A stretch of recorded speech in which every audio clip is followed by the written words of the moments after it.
And everything around is changing like the weather of a big black storm. No. Chapitre 7.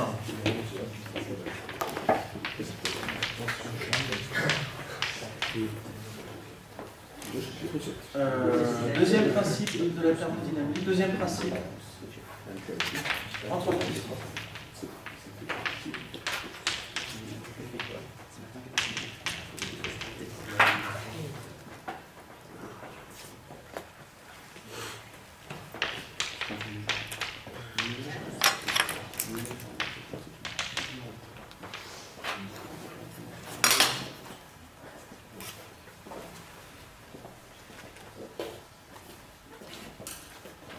Si vous avez dans l'idée un jour d'inventer une machine à mouvement perpétuel, je dois vous avertir que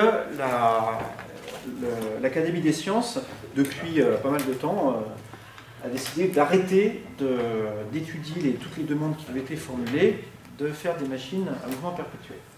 Je vais parler à juste 2 secondes de ça. C'est quoi une machine à mouvement? Voilà. C'est quoi une machine? Je vous pose la question. Qu'est-ce que c'est qu'une machine à mouvement perpétuel? Qu'est-ce que c'est qu'un mouvement perpétuel? Ah, lui donne une énergie au départ. C'est un frigo, c'est un cycle en autarcie. Alors, d'accord. Donc dans ce cas, ça existe alors, parce que regarde le mouvement de la Terre au niveau autour du Soleil, par exemple. C'est un mouvement perpétuel, ça. Non, ouais, c'est quelque chose où il ne faut pas qu'il y ait de dépenses d'énergie, c'est ça, non? Précise. Bah, par exemple, dans un mouvement perpétuel, il ne faut pas qu'il y ait d'énergie qui soit dépensée, qui soit réintroduite. Par exemple, si on faisait un moteur qui dépense de l'énergie, mais qu'on rejette cette énergie dans le moteur, ça ne marcherait pas, par exemple. C'est ouais, pas dans le principe. D'accord, c'est ça effectivement l'idée. Alors, en fait, il y a deux choses un peu différentes qu'on appelle mouvement perpétuel. Il y a tout d'abord parmi les demandes, les propositions de mouvement perpétuel qui étaient faites à l'Académie des sciences, ils ont arrêté. La première, c'était on va créer de l'énergie. On a un système qui sort plus d'énergie que ce qui lui rentre. Donc ça s'appelle un mouvement perpétuel de première espèce.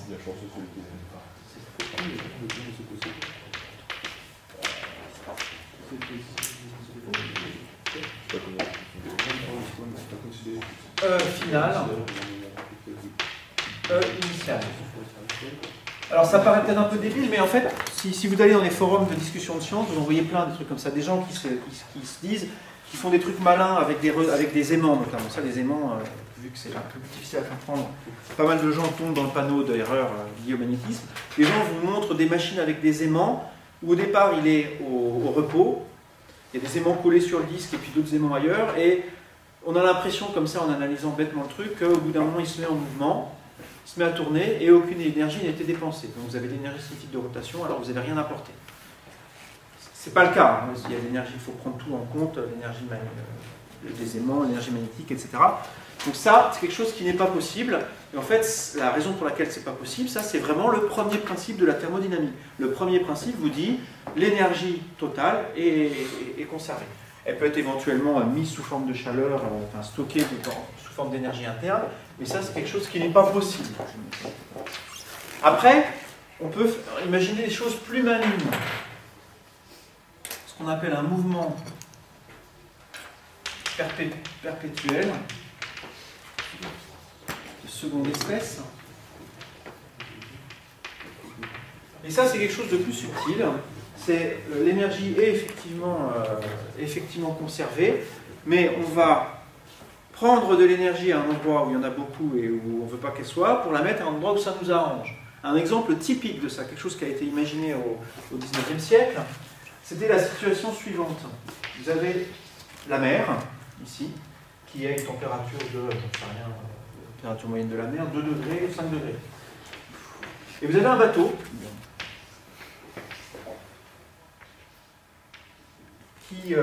qui avance sur la mer, et il n'a pas de moteur, enfin, il a des moteurs, mais il n'a pas de carburant.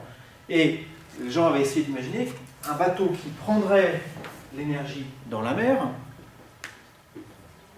on va voir tout de suite comment, et qui s'en servirait pour faire marcher ces moteurs. Donc, qui transformerait la chaleur contenue dans la mer, c'est un échange de chaleur entre la mer et le bateau, et qui transformerait ça en travail pour le faire avancer.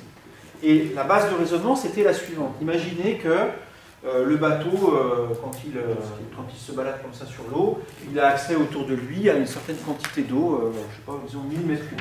Prenons un volume de 1000 mètres cubes d'eau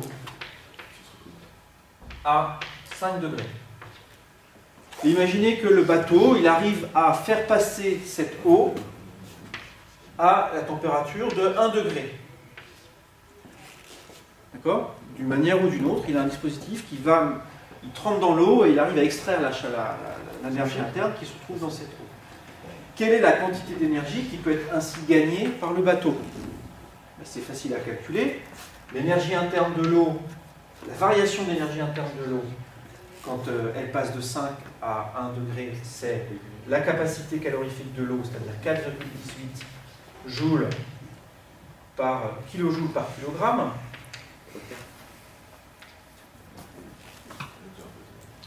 Et par Kelvin. Donc il y a 4 Kelvin différents, ça fait 4 ici. Et il faut multiplier ça maintenant par le nombre de kilos qu'il y a là-dedans. Il y a combien de kilos dans le 1000 mètres cubes d'eau? 1 million, 10 puissance 6. Donc 4 fois 4, 16, ça fait à peu près 1,6 fois 10 puissance 10 joules. Ça fait 16 gigajoules. Donc c'est beaucoup, hein. Ça fait une énergie assez grande. Si maintenant vous prenez l'énergie le volume de tous les océans, vous pouvez poser la question, bah, si on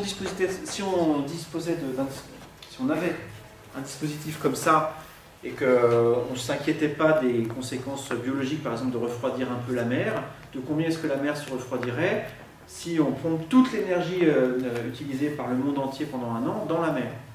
Si vous faites le calcul, vous apercevez que c'est petit, hein, c'est une fraction de Kelvin, une fraction de degré. Par an, si on arrivait à diminuer la température de la mer de 0 à 1 degré, on arriverait à couvrir nos besoins énergétiques actuels sur Terre. Pourquoi ça n'a pas été fait? Enfin, c'est bête, pas plus. Oui, alors c'est pas bête du tout, effectivement. Pourquoi ça n'a pas été fait? Parce que c'est pas possible. Justement, c'est pas possible. On ne peut pas le faire. La raison pratique à ça, c'est que si on veut transférer de l'énergie d'une source froide vers un autre endroit, il faut disposer d'une source plus froide. Si je te donne une source à 5 degrés, une bassine d'eau à 5 degrés, et que je te dis maintenant va récupérer la chaleur qui est là-dedans, comment est-ce qu'on fait? Voilà, il faut avoir un corps à une température plus petite que 5 degrés, le mettre en contact, et dans ce cas, la chaleur, elle va aller du chaud vers le froid. Mais il y a un point essentiel, c'est que la chaleur ne va jamais du froid vers le chaud, spontanément. Spontanément, on a vu tout à l'heure dans le cas du frigo que si on apportait le travail, il pouvait le faire. Mais spontanément, ce n'est pas ça qui se passe. Donc, le fait que spontanément la chaleur aille du chaud vers le froid, ça interdit en fait ce genre de dispositif. Après, vous pouvez essayer d'être malin, d'essayer de dire on va quand même essayer de le faire, etc. Les gens ont essayé pendant longtemps, et l'Académie des sciences en a ras-le-bol et ils ont arrêté de prendre ces demandes. Ce n'est pas possible. En tout cas, les lois de la thermodynamique l'interdisent. Ce qu'on va voir dans ce cours-là sur le second principe, c'est la formalisation de ça. On va voir un principe physique qui limite la possibilité de faire ce genre de dispositif-là. Et en fait, on va voir aussi que du coup, ça limite le rendement des machines, par exemple, et c'est ça qui va nous interdire, qui va interdire aux machines d'avoir un rendement plus grand que le rendement de Carnot. Donc ce qu'on va faire dans ce cours, c'est un principe qui formalise ça, qui nous dit pourquoi est-ce que les mouvements perpétuels de seconde espèce sont aussi interdits. Pourquoi ce type de mouvement-là n'est pas autorisé. Donc on commence avec l'énoncé du second principe.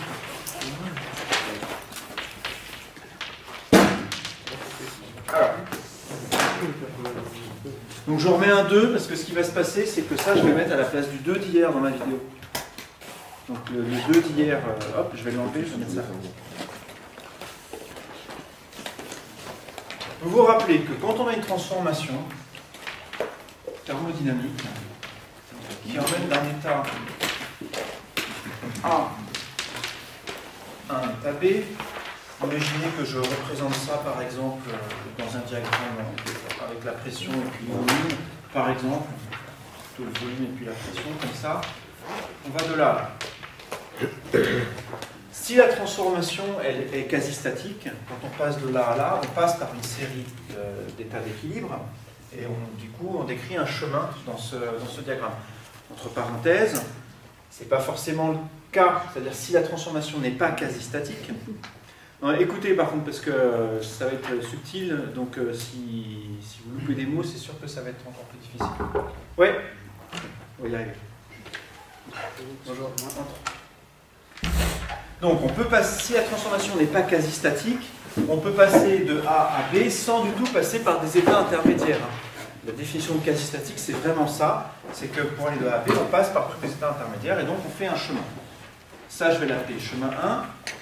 On peut imaginer une autre transformation qui mène de A à B par un autre chemin, le chemin 2. On peut imaginer autant de chemins qu'on veut comme ça.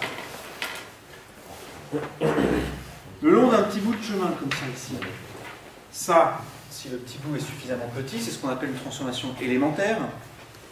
Et ici, là, on avait noté delta W et delta Q. C'est quand le travail reçu ici pendant la petite transformation qui est ici, et delta Q, la quantité de chaleur reçue par le système au cours de cette transformation. Le travail total, je vais le noter comme ça, c'est l'intégrale du delta W. Q, c'est l'intégrale du delta Q. Donc ça, c'est le travail reçu au cours de la transformation, et ça, c'est la quantité de chaleur reçue au cours de la transformation. Et on avait vu que ces deux quantités dépendent du chemin suivi. Si vous calculez W le long de ce chemin-là, vous allez trouver une certaine quantité. Vous calculez W le long de ce chemin-là, vous allez en trouver une autre. Le premier principe nous disait que la somme de ces deux quantités ici, elle, ne dépendait pas du chemin choisi. Maintenant, il y a autre chose qui ne dépend pas du chemin choisi, et c'est ça qui va constituer une partie de l'énoncé du second principe, c'est que pour des transformations réversibles,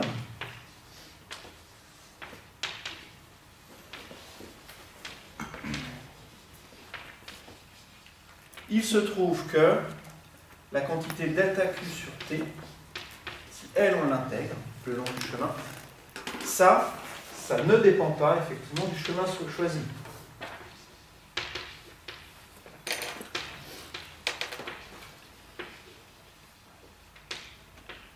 Alors, c'est pas du tout évident, hein, comme je le disais hier, c'est pas quelque chose de... Je m'attends, vous disiez, bah oui, bien sûr, c'est évident, non, ça ne l'est pas, historiquement, ça a mis du temps à être réalisé. Donc, certes, ça et ça, même celui-là tout seul, quand on ajoute les petits delta Q ici le long de la transformation et qu'on les somme pour faire la quantité de chaleur totale, ça, c'est pas une fonction d'état, enfin plutôt ça dépend du chemin choisi, c'est pas le même pour C1 et pour C2. Par contre, si à chaque étape on divise par la température du système, la température courante du système, comme ça, et qu'on ajoute les petits delta Q sur T, ça ne dépend pas du chemin suivi. Donc c'est un résultat vraiment fort et assez inattendu a priori. Et du coup, la quantité cette quantité-là, si elle ne dépend pas du chemin choisi, on peut considérer que c'est la variation d'une fonction d'état. Donc ça veut dire qu'il existe une fonction d'état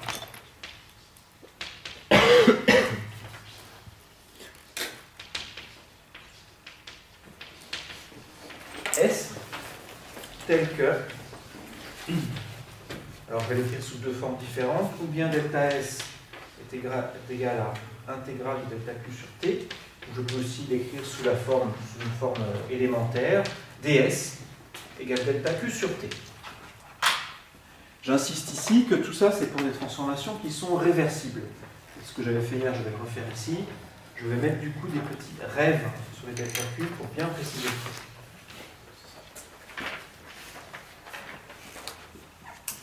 Voilà, donc ça va être la moitié de l'énoncé du second principe. Il ne dit pas ça, il ne dit pas seulement ça le second principe, mais il dit en particulier ça. Donc, il existe une fonction d'état telle que delta Q réversible sur T est égale à Tx. C'est cette fonction qu'on appelle l'entropie.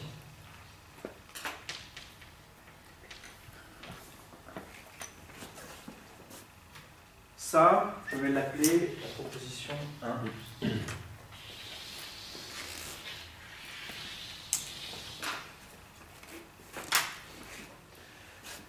Par ailleurs,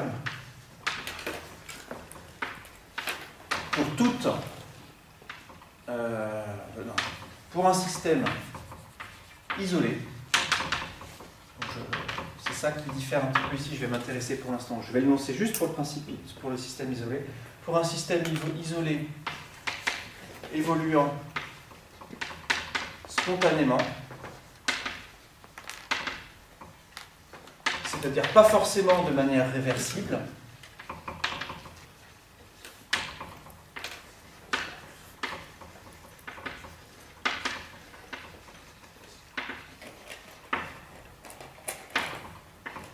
on a delta S supérieur ou égal à 0.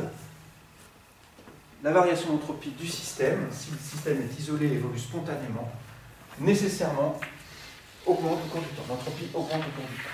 Ça, c'est la proposition 2. Ce qu'on appelle le second principe de la thermodynamique, c'est l'ensemble de ces deux propositions. 1 et 2 constituent l'énoncé du second principe de la thermodynamique.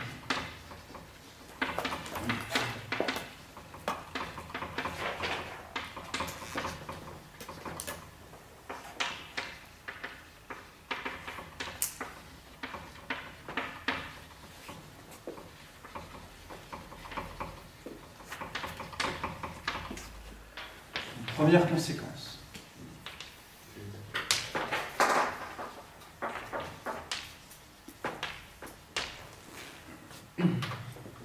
Bon, tout d'abord, pour se débarrasser de quelque chose, je voudrais qu'on étudie, qu'on s'intéresse au cas d'un thermostat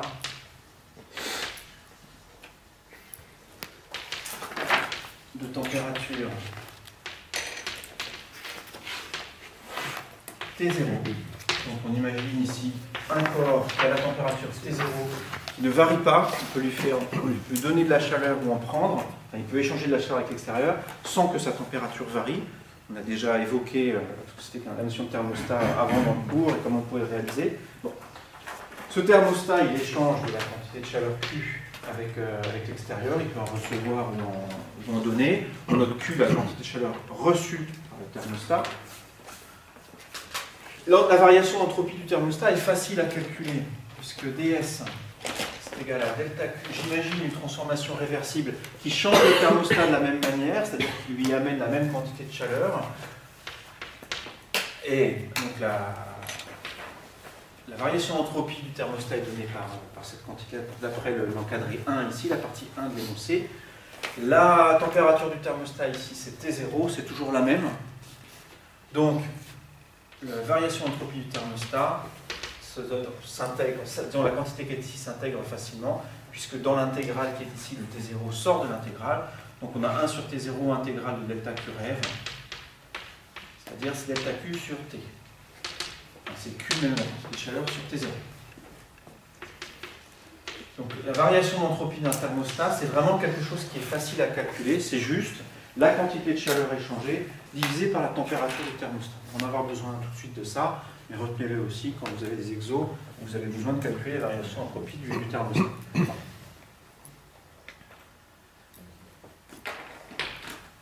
Deuxième conséquence.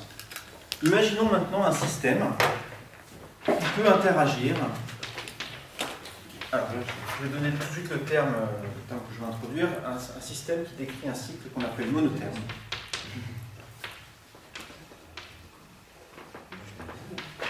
Ce qu'on appelle un cycle monotherme, ça veut dire que le système est en contact avec une seule source, avec un seul thermostat.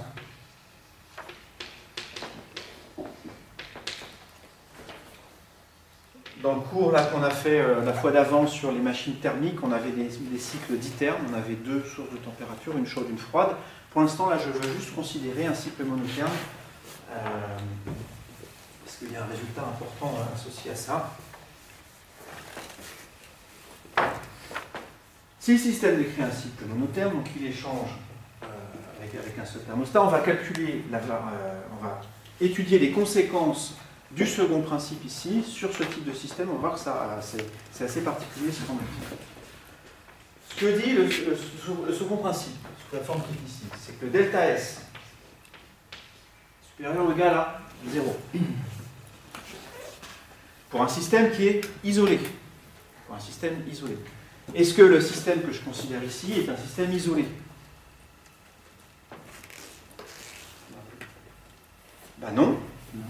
Il ne l'est pas parce qu'il est en contact avec un thermostat. Isolé, ça veut dire qu'il sera en contact avec rien. Il n'échange pas de travail, pas de chaleur avec l'extérieur. Donc lui, il n'est pas isolé, donc il ne vérifie pas ça. Par contre, l'ensemble thermostat plus système, ça c'est isolé. Donc l'inégalité qui est ici s'applique pour l'ensemble thermostat plus système.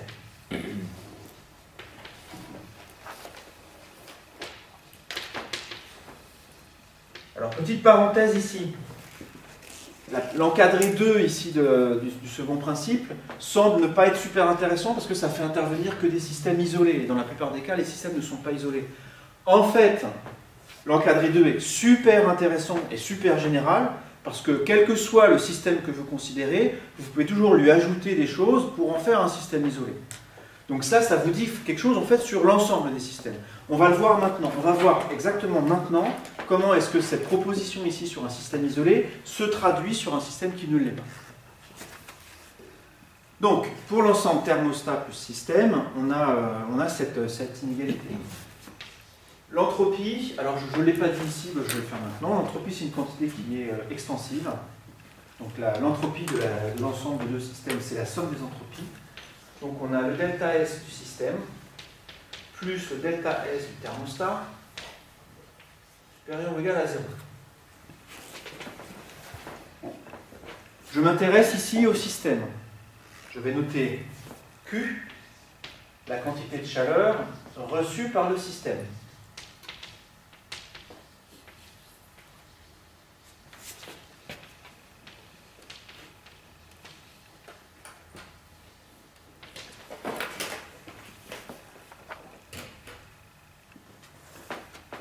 Si le système reçoit la quantité de chaleur Q, le thermostat, lui, reçoit la quantité de chaleur moins Q. D'accord? Donc, le delta S du thermostat, c'est, d'après ce qui est juste au-dessus, la quantité de chaleur qu'il a reçue, c'est-à-dire moins Q, divisé par sa température, T0. Donc voilà la variation d'entropie du thermostat, et ça, je vais le mettre dans l'inégalité qui est ici. Puisque ça nous dit maintenant que delta S du système moins Q sur T0 est positif.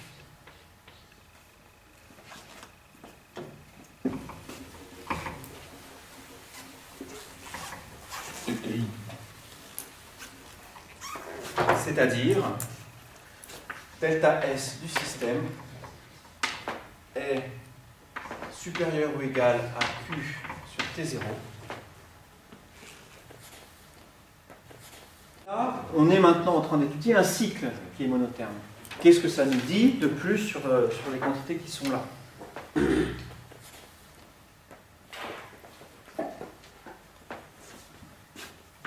le savez, parce que vous me l'avez dit hier. Ouais, de quoi qu'il faut 0? Ouais. S est une fonction d'état. Donc, la variation autour de tout un cycle, c'est 0. Ben voilà, on vient de montrer que Q est négatif. Je vais plutôt l'écrire comme ça. Q est négatif. Par ailleurs, d'après le premier principe,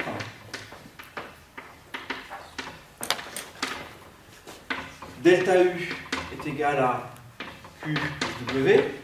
W, c'est cette fois-ci le travail reçu par le système au cours du cycle. Et ça vaut combien?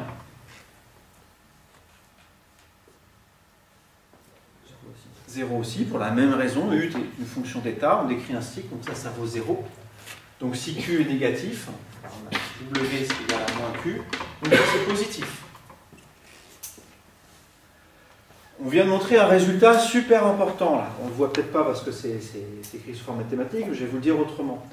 Pour un système qui décrit un cycle monotherme, donc si on a un seul thermostat, vous ne pourrez jamais faire un moteur avec ça. Avec un seul thermostat, tout ce que vous allez réussir à faire, c'est à faire venir de la chaleur dans votre système, à faire sortir de la chaleur de votre système, Q négatif, et à faire rentrer du travail. Donc vous allez absorber du travail et faire de la chaleur. Vous allez faire des frottements en fait, voilà. Des frottements, c'est un bon moyen de faire ça. Mais vous n'allez jamais réussir à faire un moteur. Ça, c'est un des énoncés du second principe. C'est celui que je vous ai lu hier, en fait. J'en ai lu quelques-uns. C'est l'énoncé de Clausius. Il n'existe pas de moteur basé sur un cycle monotherme.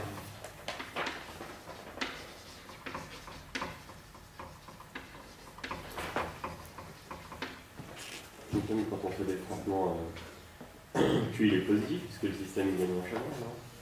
Ça dépend ce que tu appelles le système. Si je prends un truc qui frotte par terre et que je le pousse, si le système c'est le truc que tu es en train de pousser, le système reçoit du travail parce que tu es en train de toi le pousser, et il donne de la chaleur à l'extérieur parce qu'il chauffe le sol sur lequel il frotte. Après, ça ne veut pas dire que lui, sa température n'augmente pas non plus, hein. C'est juste que le bilan est négatif. Voilà, donc ça c'est vraiment, ça c'est donc une des manières de faire la thermo. D'ailleurs, un des premiers énoncés du second principe, c'était ça. Donc là, on vient de montrer que l'énoncé qu'on a donné impliquait ça. On peut montrer l'inverse, on peut montrer que ça aussi, ça implique l'autre, que c'est équivalent en fait. Donc dire ça, en fait, c'est aussi dire, donner l'énoncé du second principe. Ça va, ça? Donc si vous voulez faire un moteur, il faut une source chaude, une source froide au minimum. Avec une seule source froide, ou enfin une source même de la température que vous voulez, vous n'y arriverez.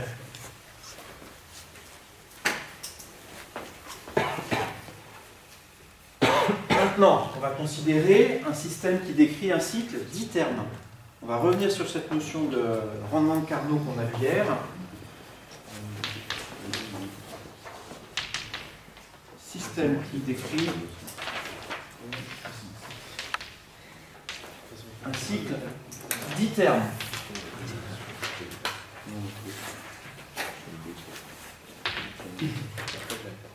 Avec une source froide, température T1, une source chaude, température T2.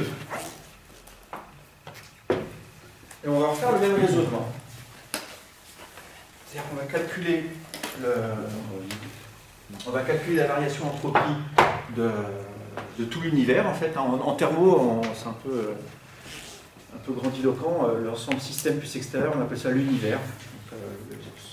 Parce que dans le cas des deux, là, le delta S dont on parlait, c'était le delta S de l'univers, pour un système qui est isolé. Et l'univers, c'est toujours un système isolé par définition. Pour ce système, donc, plus son extérieur, c'est-à-dire les deux sources et le système, le delta S total, supérieur ou égal à 0, ça c'est l'énoncé du second. Maintenant,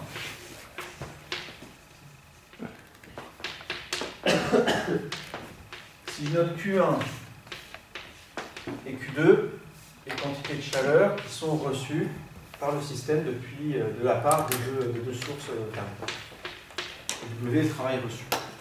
De la même manière que tout à l'heure, l'entropie, la variation d'entropie de l'huile, delta S, je vais l'appeler delta S1 pour le thermostat 1, c'est égal à la quantité de chaleur que reçoit ce thermostat, c'est-à-dire moins Q1, divisé par sa température, T1.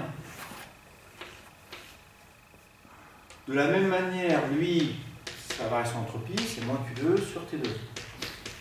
Et si je m'intéresse à la variation d'entropie du système, je note delta S tout simplement. Delta S plus delta S1 plus delta S2 est supérieur ou égal à 0 d'après ce qui précède. Et donc delta S moins Q1 sur T1 moins Q2 sur T2 supérieur ou égal à 0. Donc delta S est plus grand que Q1 sur T1 plus Q2 sur T2.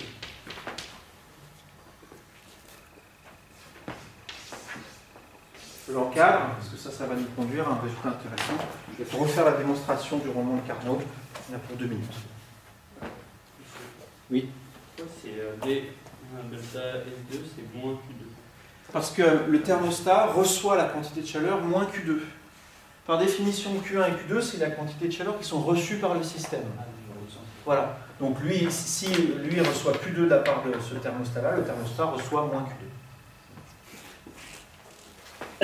allez-y, hein, posez ce genre de questions, parce que c'est vraiment ça la subtilité. C'est pas très très compliqué, hein, mais c'est ce genre de subtilité de quel est le système auquel on s'intéresse, pourquoi il y a un sigma, tout ça.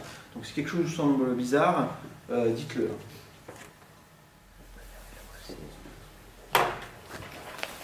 Vous pouvez refaire la démonstration là, de tête de comment est-ce qu'on calcule le rendement de Carnot à partir de ça. Vous vous rappelez comment on fait?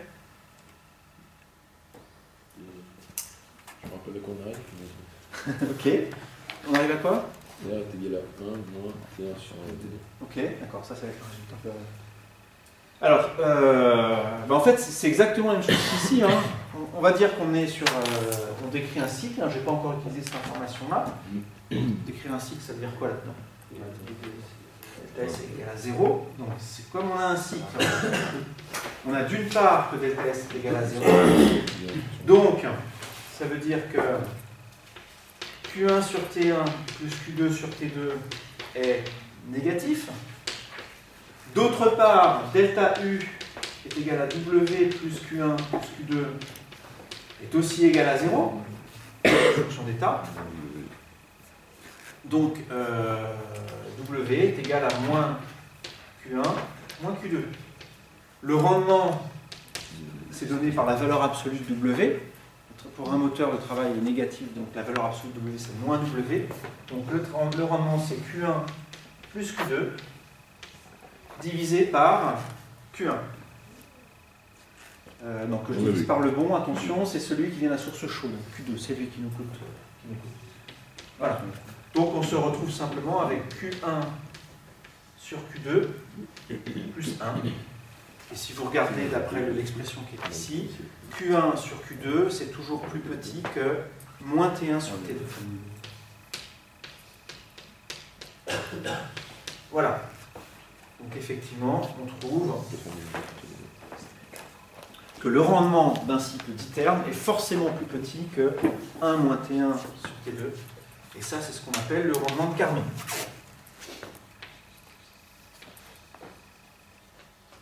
Entre parenthèses, non, pas entre parenthèses, remarque. Là, on vient de montrer que R était toujours plus petit que cette quantité-là. Mais on n'a pas montré qu'on pouvait effectivement atteindre ce rendement-là. Ça se trouve, on a vu l'autre fois qu'on a T1 égal à 100 degrés et puis T2 égal à 20 degrés. On trouvait des rendements de l'ordre de 25%, je crois, le rendement là, ou 20%, ça peut être 20%. Bon. Mais ça se trouve, avec les machines thermiques qu'on peut faire, on arrive peut-être qu'à 5 ou à 6. Ça ne veut pas dire ça qu'on arrive effectivement à faire des machines constantes. Mais en fait, on a vu que si on a calculé le rendement du cycle de Carnot, on a vu que le cycle de Carnot justement arrivait à ce rendement-là. Donc on a d'une part, on a réussi à montrer d'une part qu'on arrive à atteindre le rendement 1 moins T1 sur T2 avec la machine de Carnot, et d'autre part, on vient de montrer que c'est le rendement maximum, on n'arrivera jamais à faire mieux. Donc la meilleure machine thermique qu'on puisse faire, c'est la machine qui marche avec un cycle de Carnot. Monsieur. Oui. Le rendement, on le calcule avec le travail qui est fourni à l'extérieur par le système sur ce qui nous a coûté. Ici, pour un moteur, c'est le travail qui a été fourni par le système, oui, c'est ça. À l'extérieur, c'est lui. Là. Et j'insiste bien, au dénominateur, on ne compte pas Q1 ici, parce que ça, c'est quelque chose qui ne nous coûte rien. En fait, ça va dans ce sens-là, Q1. Il est négatif, Q1, donc l'énergie va vers la source froide. Et une fois qu'elle est dans la source froide, on ne peut plus rien en faire de toute façon. Ça va, ça? Bon. Ah oui, si je veux vous dire quelque chose aussi que je n'ai pas dit hier, ça va être sous forme de remarque. Et là, c'est vous qui allez jouer, parce que vous n'avez pas encore beaucoup joué aujourd'hui.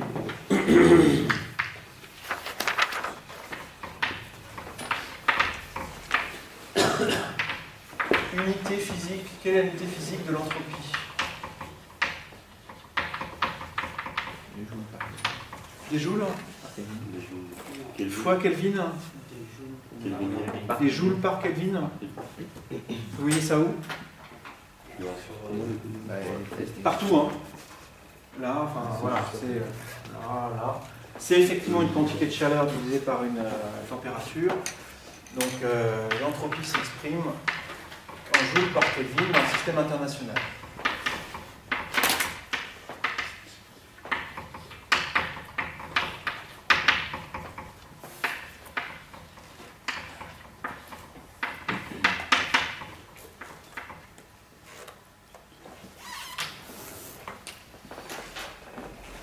Est-ce qu'on peut mesurer la variation d'entropie d'un corps?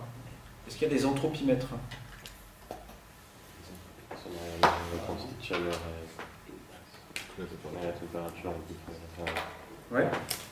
Non, tu as. Ouais, alors, c'est une excellente remarque. On peut. De toute façon, du moment qu'on a un moyen de calculer, on peut l'estimer. Hein. Si on a un moyen de mesurer les quantités de chaleur et de mesurer les températures, plus précisément, si on insiste, la variation d'entropie élémentaire sur le réversible, c'est delta Q ref sur T. Si on a l'association d'un thermomètre. Pardon? Enfin, si on a l'association d'un thermomètre et d'un système par exemple de mesurer la quantité de chaleur. Tout à fait, exactement. Donc si on met un thermomètre dans le système et puis qu'on a un système qui nous permet aussi de dire de quelle est la quantité de chaleur qui est passée dans le système, ben, en fait on intègre cette quantité-là au cours du temps et on y arrive. Donc effectivement, ça existe. Alors je ne pense pas que ce soit très répandu donc, ces instruments de mesure. Je sais que ça a été construit, il y a des gens qui l'ont fait ne serait-ce que pour montrer que c'était possible. Après honnêtement, moi j'en ai jamais vu, je ne sais pas si même ça se vend. En tout cas, c'est quelque chose qui peut effectivement se mesurer.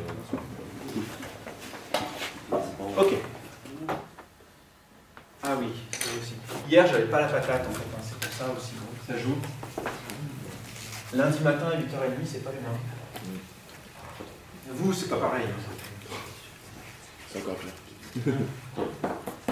Non, il y a un autre truc aussi que je voulais vous dire, puis je suis parti sur autre chose et je ne vous l'ai pas dit du tout comme je voulais. Donc, et ça va prendre vraiment 30 secondes. C'est une autre remarque aussi.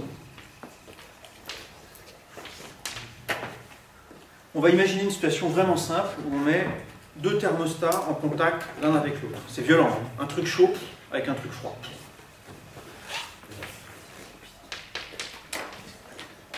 Je vais mettre un petit espace entre les deux. Ils sont en contact, mais c'est juste parce que j'ai envie de mettre ici la quantité de chaleur au cul. Donc ça, c'est deux thermostats. On les met ensemble et on considère que le tout forme un système isolé. Je voudrais qu'on regarde ensemble les conséquences du second principe sur ce genre de situation. Le second principe nous dit que delta S total est supérieur ou égal à 0. Ça, c'est égal. Le delta S total, c'est la somme des variations d'entropie de chacun des corps. La variation d'entropie du thermostat 1 est donnée par, je vais le mettre, pardon, je vais le T1 et T2, parce que ça va être les thermostats 1 et 2, j'ai pas envie d'appeler un thermostat 0. L'entropie du thermostat 1, ici, c'est qu'est-ce que ça vaut en fonction de Q?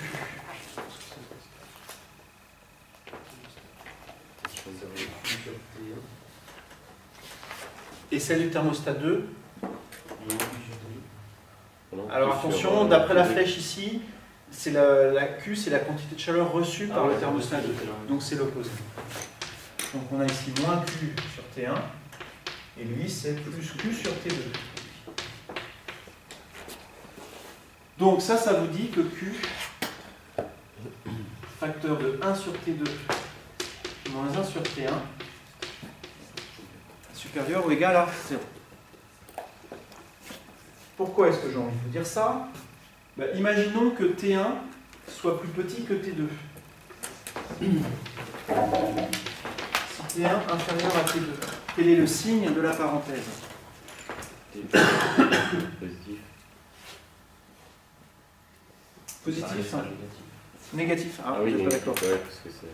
Bon, donc lui, 1 sur T1 est effectivement plus grand, donc ça c'est négatif. Donc dans ce cas, quel est le signe de Q? Négatif. Q est négatif aussi. Je vais l'écrire juste, mais si c'est l'opposé, si T1 est supérieur à T2, on a ici ça qui est plus grand que 0, et donc ici qui est supérieur ou égal à 0. Ce qu'on est en train de dire, c'est que si T1, si ça c'est le thermostat froid, et ça c'est le chaud, alors Q1 plus négatif, c'est-à-dire que la chaleur va par là. Si le corps froid est celui-là, la chaleur va par là. On est en train de dire ici que la chaleur va du chaud vers le froid. Ça, c'est aussi une conséquence directe du second principe. La chaleur va du chaud vers le froid. Et voilà, donc ça, c'est aussi une conséquence directe de ça, donc du second principe, et en fait ça c'est aussi un énoncé possible du second principe de la thermodynamique. Ce qui est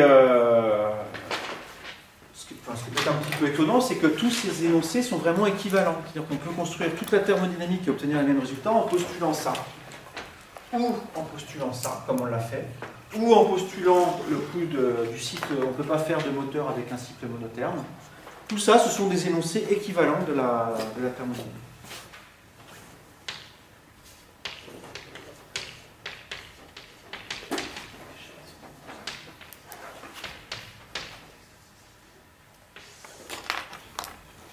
Alors, on va s'intéresser maintenant à une transformation qu'on a vue, la détente de Joule, et on va calculer l'entropie correspondant à cette transformation.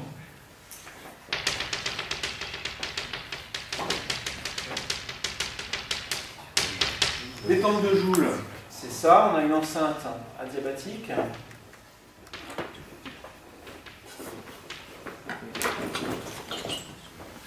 On a une paroi ici qui sépare le volume en deux. On va considérer qu'on a ici un volume V sur 2, ici un volume V sur 2, et au départ, toutes les particules se trouvent dans un des composants. Et la transformation commence quand on enlève ou on casse la paroi qui est ici, et on laisse le gaz évoluer librement. Et le gaz va du coup se retrouver dans l'ensemble du volume.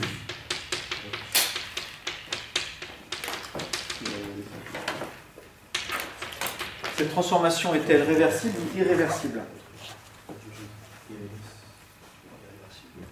Elle est irréversible, c'est l'archétype de la transformation irréversible. On ne peut pas tellement faire plus irréversible que ça.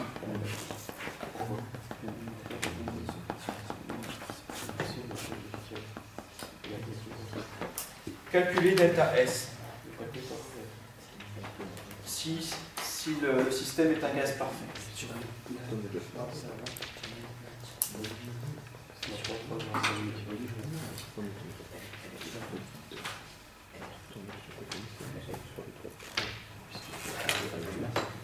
Vas-y, c'est quoi le débat? Ouais. C'est réversible dans le cas où on a une plaque qui partirait tout à droite, par les cheveux, et qui reviendrait au milieu pour comprimer l'air.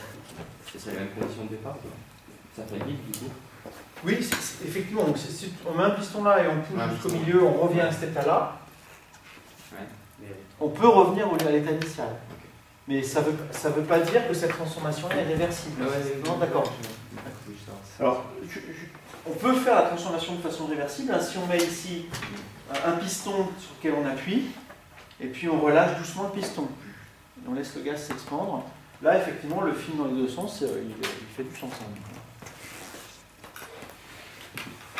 Ok. Bah, allez-y, calculez ça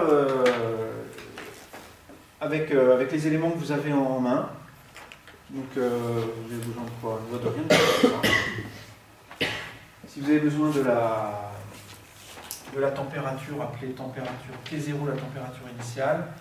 Si vous avez besoin de la pression, appelez P0 la pression initiale. Et le volume initial, c'est V sur 2, où V, c'est le volume total de l'enceinte. Là, ça serait chouette que vous arriviez à calculer ça. Si vous arrivez à calculer ça, c'est bingo. Si vous n'y arrivez pas, c'est pas grave, c'est le début. Oui. Alors, ça, c'est effectivement une bonne question. On peut pas le calculer directement.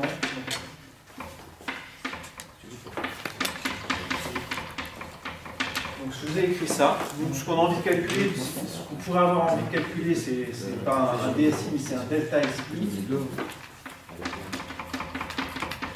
Pour une transformation qui n'est pas élémentaire, est-ce qu'on peut se calculer ce terme-là? La réponse est oui. Comment est-ce qu'on fait? Eh bien, si on imagine une transformation qui est réversible, on arrive à calculer le delta S. Ça, c'est ce qu'on va faire là, c'est ce qu'on a fait tout à l'heure. D'autre part, si on sait la manière dont s'est fait l'échange, on arrive à calculer ici le delta Q sur T aussi. Ça, c'est une intégrale qu'on peut calculer si on sait comment est-ce que le système a évolué. Par exemple, dans le cas qui est ici, ça va valoir 0. Et donc, ce qu'on va calculer, c'est uniquement lui. Mais même dans le cas général, c'est 0 ici, tu fais une drôle de tête, c'est 0 parce qu'il n'y a pas d'échange de chaleur ici. Le delta Q qui est ici vaut 0. l'enceinte est adiabatique, le système catéchisme n'échange de chaleur avec rien. Il ne reçoit pas de chaleur de l'extérieur. Donc ça vaut 0 pour le corps. On va calculer ça ne va pas être nul, et donc le delta ici sera égal à ça. Dans le cas général, le delta ici c'est égal à ça, moins ça. Ouais, on va le calculer grâce à toi, du coup, le delta. C'est la question que je vous pose. Ouais. Ouais. On part d'où, en fait? Bah, comme tout à l'heure, on va imaginer un chemin réversible qui mène de cet état initial à cet état final, et on va utiliser la formule ds égale à delta q rev sur t. Lui maintenant n'est plus nul. Dans le chemin réversible, un autre chemin qui n'est pas le chemin physique suivi, le chemin réversible qui va mener de cet état-là à cet état-là, il faudra apporter de la chaleur pour le réaliser. Attention, c'est un gaz parfait. Détente de joules d'un gaz parfait. Que dit le premier principe? Ça dépend que de la température. Ouais. Donc il n'y a pas de dp. Non, c'est pas ça le donc. Non, il n'y a pas de dp. Ça dépend que de... Alors que dit le premier principe précisément ici? Le df. Delta Q dépend que de la différence de température. Pourquoi? Que delta Q? C'est 9 sur 2. Non. Premier principe, il vous parle de Q plus W, donc de Q. Le premier principe, il vous dit ici que delta U, connecté, hein.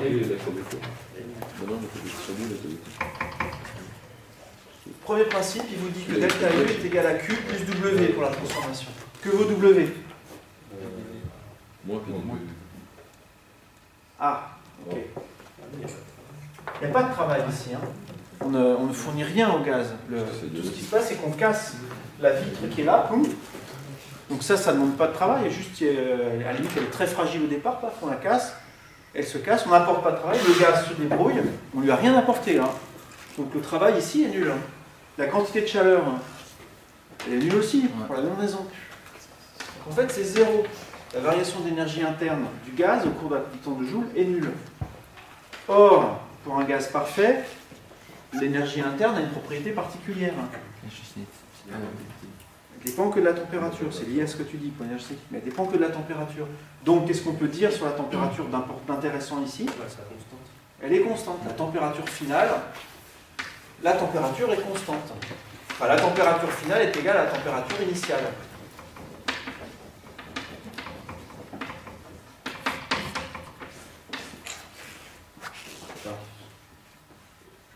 Ça ne refroidit pas? Non, ça c'est un truc vraiment important. Ça ne refroidit pas pour un gaz parfait. Pour un vrai gaz, dans la vie réelle, effectivement cette détente-là a tendance à refroidir le système, mais c'est parce qu'on a, c'est pas un gaz réel. Pardon. Ce n'est pas un gaz parfait. Il y a des effets en plus qui interviennent. C'est le fait que quand on a un gaz parfait, je refais ce qu'on a vu l'autre fois, il n'y a pas d'interaction entre les molécules. La température, c'est juste quelque chose qui vous indique l'énergie cinétique moyenne par molécule. Là, elle bouge avec une certaine énergie cinétique, et j'enlève la paroi, elles ont la même énergie, elles ont la même température. Le fait que se tapent entre elles, ça réchauffe. Alors, c'est pas qu'elles se tapent entre elles, en fait, c'est le fait que dans un gaz qui n'est pas parfait, il y a une énergie d'interaction. Quand les molécules sont proches les unes des autres, elles ont plus d'énergie quand elles sont lointaines. Donc, pour les éloigner ici, il a fallu finalement qu'elles se ralentissent. Une partie de leur énergie cinétique s'est transformée en énergie potentielle. C'est comme si tu as des planètes où tu as un corps tu as la Terre ici, puis un corps que tu veux satelliser. Si tu lui envoies avec une certaine vitesse, sa vitesse elle diminue au fur et à mesure qu'il s'éloigne, parce qu'il est attiré par la Terre. Son énergie potentielle augmente, son énergie cinétique diminue. C'est pareil pour les molécules. Là. Si elles s'attirent les unes les autres, pour les éloigner les unes des autres, ça les ralentit. Donc du coup, la température ici est plus faible que là pour un gaz réel. Et pour un gaz parfait, ce n'est pas le cas. Donc pour un gaz parfait, la température finale, c'était 0. Donc ça vous dit quelque chose sur la transformation qu'on va considérer, la transformation réversible qui va mener de cet état-là à cet état-là. Elle va être comment? Qu'est-ce qu'on a envie de prendre comme transformation? Isotherme. Tout à fait, on veut une transformation qui soit isotherme. C'est parti. Hein. Pour la transformation réversible qui mène de l'état initial qu'on avait là-bas à l'état final, delta QRF, c'est par exemple CVDT plus PDV, pour un gaz parfait. Si la transformation est isotherme, ce terme-là est nul.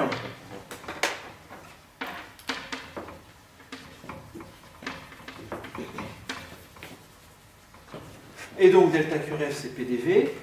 Donc le ds qui est égal à delta QRF sur T,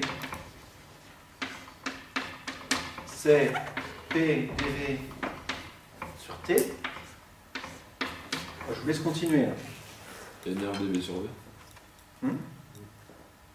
Donc P c'est NRT sur V. Le T simplifie.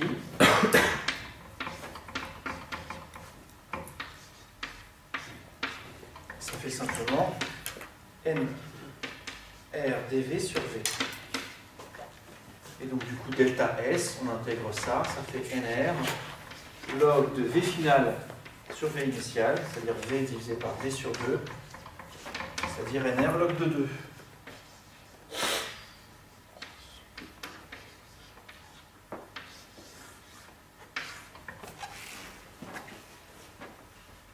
Voilà, quand on multiplie le volume par 2 par une détente de joules, l'entropie est augmentée de NR log de 2.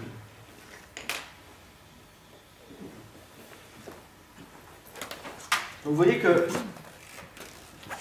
en fait, le calcul il suit vraiment le même fil directeur que tout à l'heure. On a une transformation qui est irréversible.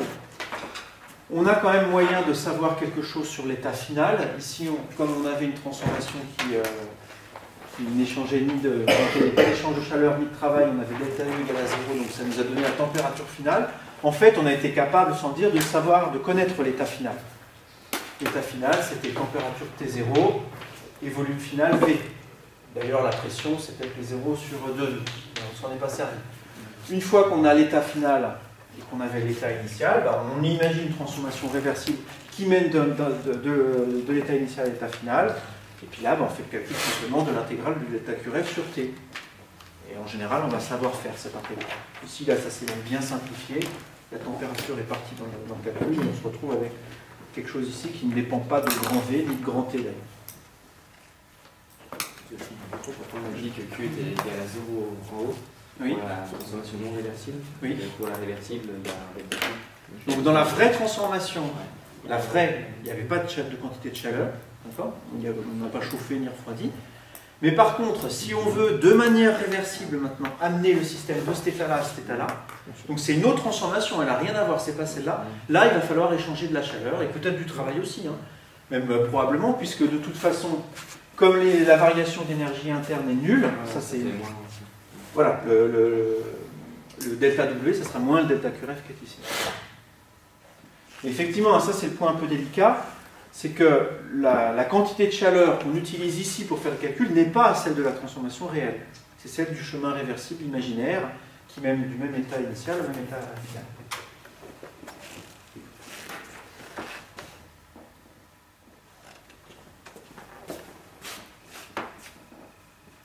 Alors, on peut, avec un raisonnement similaire, calculer l'entropie d'un gaz parfait. Quelque chose qui peut servir à calculer en fait, les variations d'entropie dans absolument toutes les situations. Du moment qu'on connaît l'état initial et l'état final. Et vous allez voir que c'est vraiment très, très similaire à ce qu'on vient de faire.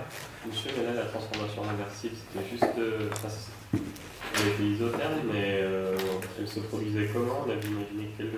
C'est ça qui est bien, c'est qu'on n'a pas besoin de se casser la tête à l'imaginer. On peut, hein. Là, ça serait par exemple... je vais refaire le dessin. La transformation qui mène de là à là, on pourrait par exemple imaginer d'avoir un piston ici, voilà, qu'on lâche doucement. Si on fait ça, le système fournit du travail au piston, donc du coup il perd de l'énergie là. Si on met un piston, donc il faut le chauffer pour le garder à même température. Il aurait tendance, si on ne le chauffe pas, si on fait juste ça avec un piston comme ça, le gaz il pousse sur le piston, donc il perd de l'énergie. Donc sa température diminue. Donc il faut le chauffer. Le Q qu'on a utilisé, ça c'est ça, hein, c'est le chauffage qu'il faut apporter pour compenser la perte d'énergie dans cette transformation.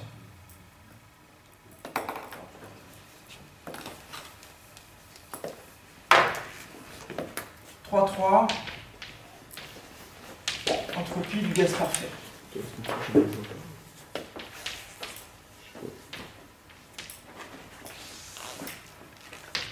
Donc imaginons, ce qu'on va calculer dans un premier temps, c'est imaginons qu'on a un premier état grand A, on passe à un état grand B.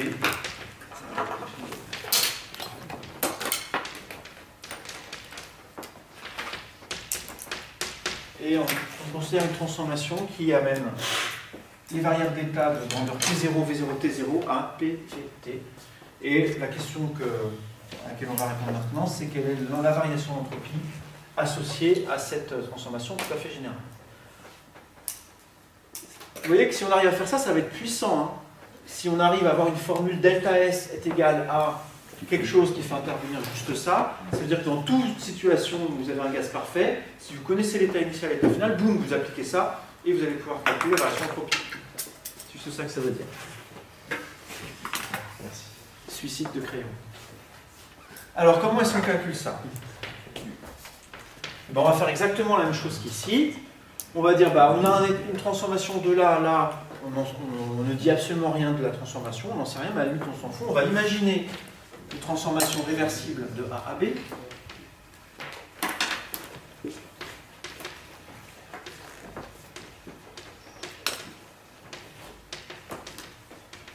Et puis on va calculer delta Q réversible pour cette transformation. Ça c'est facile. Enfin, on a une expression générale pour ça. C'est par exemple CV dt plus PDV.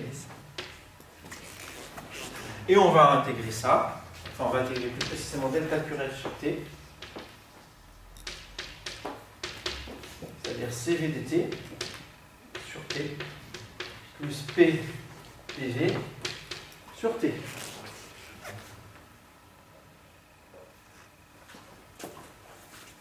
On va considérer que CV est constant, c'est-à-dire ne dépend pas de la température. Sinon on pourrait faire, mais ce sera un tout petit peu plus compliqué. Si CV est constant, ça c'est vraiment facile à intégrer, puisque delta S est égal à CV log de T. Ça s'appelle vraiment facilement. C'est log de T sur T0, du coup. Plus le terme qui est ici, là, ça on vient de le faire en fait, finalement. Ça c'est NR dV sur V, et T simplifie, c'est exactement le calcul qui est ici. Et donc on se retrouve ici avec NR log de V sur V0. Alors je ne vais pas l'encadrer tout de suite, mais finalement ça répond à la question. Voilà, si on connaît CV, la température initiale et finale, le volume initial et final, voilà le delta S. On va l'écrire sous une autre forme qui va être un petit peu plus suggestive.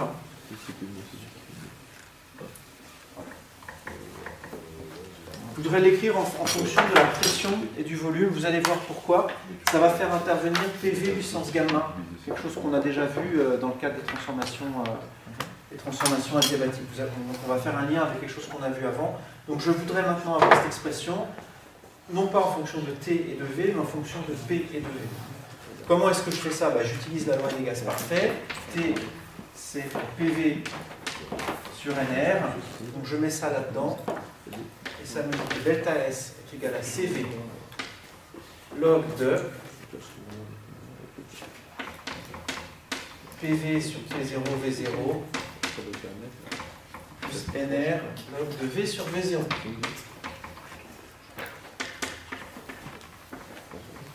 Je sépare le produit qui est ici. Log du produit PV sur P0 V0, c'est log de P sur V0 plus log de V sur V0. Et donc je me retrouve avec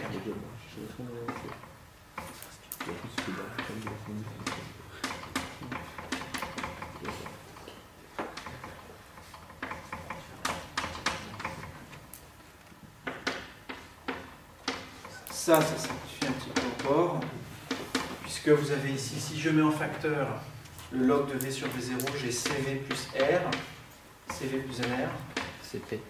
CCP, bien vu. Donc lui, c'est CP.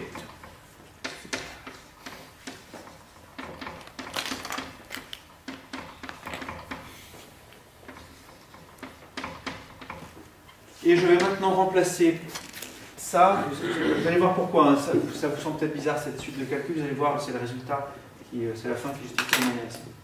Le CV, on l'a écrit la dernière fois en fonction du coefficient gamma. Vous vous rappelez, gamma, c'était CP sur CV. Et on avait montré la dernière fois, ici, que CV, c'était NR sur gamma moins 1.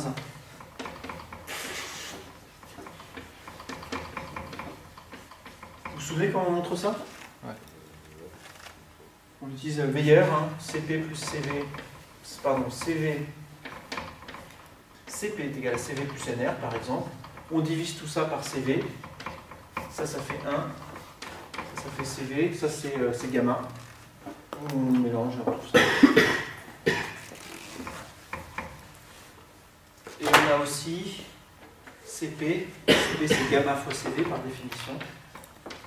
Gamma NR sur gamma moins 1.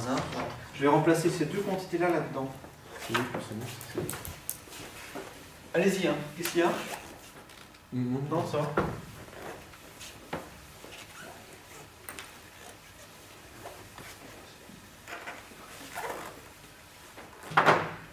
Donc, du coup, le delta S, il s'écrit NR sur gamma moins 1, log de P sur P0, plus gamma NR sur gamma moins 1, log de V sur V0. Pourquoi est-ce que ça c'est intéressant? Parce que je peux mettre NR sur gamma moins 1 en facteur.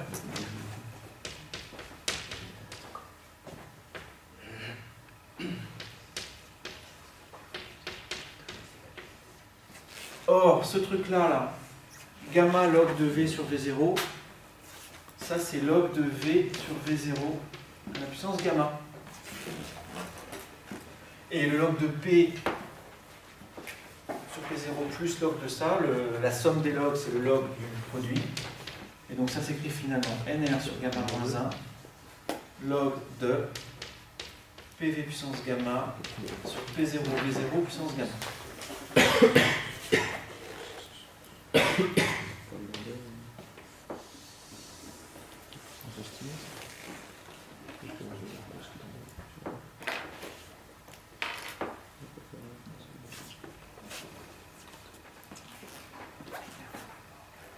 Donc je l'encadre. Pourquoi est-ce qu'elle est intéressante cette expression? Parce que d'une part, vous vous souvenez que pour une transformation, on va souvenir, on va redémontrer en fait, pour une transformation qui est adiabatique et réversible,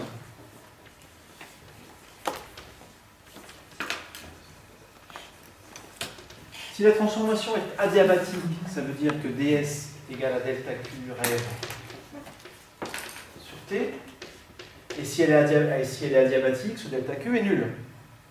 Donc ça fait 0 ici. Donc pour une transformation adiabatique et réversible, on a que delta S est égal à 0. Si vous regardez l'expression qui est ici, quand est-ce que cette quantité-là peut être nulle? Parce qu'il y a devant, ça c'est pas nul, donc il faut que le log soit nul.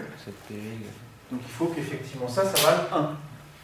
C'est log de 1 pour 0. Donc si ça vaut 1, ça vous dit ça du coup que PV puissance gamma est égal à P0 V0 puissance gamma. Ça, on l'a déjà vu. C'était la loi de Laplace. Pour une transformation adiabatique réversible, du coup, on a que PV puissance gamma est égal à une constante. Donc, c'est une autre manière de retrouver ce résultat à partir de l'entropie.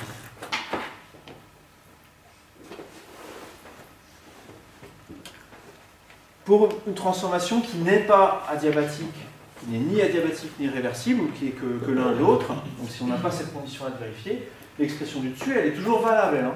Ça vous donne vraiment le delta S dans le cas général. Si on prend la transformation de la détente de Joule, par exemple.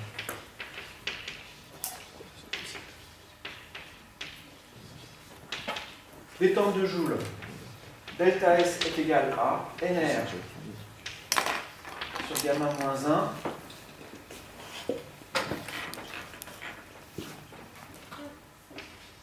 log de, c'est parti, que valait tout à l'heure P sur P0 dans le cas de la détente de Joule? 1,5. Que valait V sur V0? Non. Ah non, 2. 2. Donc 2 puissance gamma, ici, v puissance gamma. Donc tout ça, ça vaut log de 2 à la puissance gamma moins 1. Donc ça fait gamma moins 1 log de 2. Et nr, log de 2.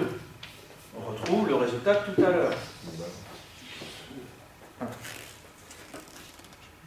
C'est pas pour vous dire d'apprendre ça par cœur et puis d'appliquer tout le temps. Hein. C'est juste, voilà, on a un moyen. Si un jour on est à court de moyens de calculer une variation d'entropie pour un gaz parfait, si on connaît l'état initial et l'état final, boum, on a ça sous la main pour faire les calculs.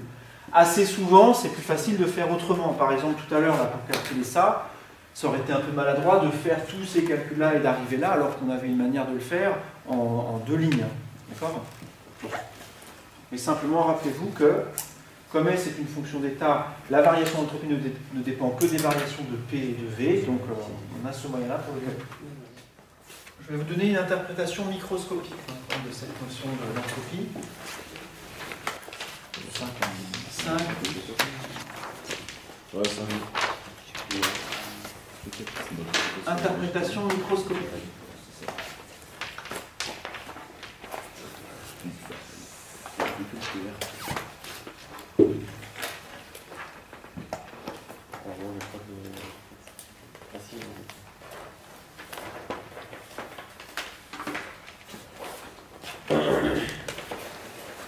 Alors, on a déjà parlé un petit peu d'aspect microscopique lié à la thermodynamique, et vous vous rappelez que quand on a un état macroscopique correspondant à une certaine pression, une certaine température et un certain volume, vous vous rappelez que ça correspond à une multitude d'états microscopiques.